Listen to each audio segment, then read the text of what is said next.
Hey everybody, this is a quick video in case you have a Sony CDX-GT65 series car radio receiver and you need to do a hard reset to the factory default settings on it.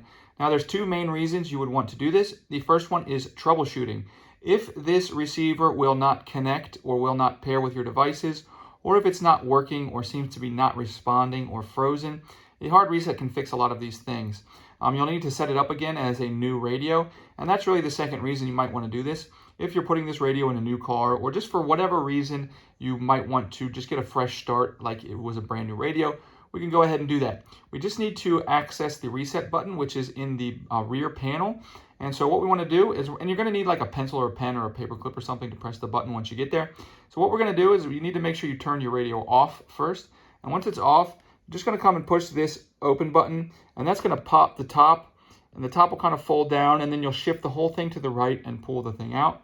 And then you'll find the reset button is right about here behind this front panel. Just go ahead and push that for a second or two. And then we're going to come in and just do the exact opposite movement with our front panel. We're going to slide the bottom in, move it to the left, swing it up, and we're done.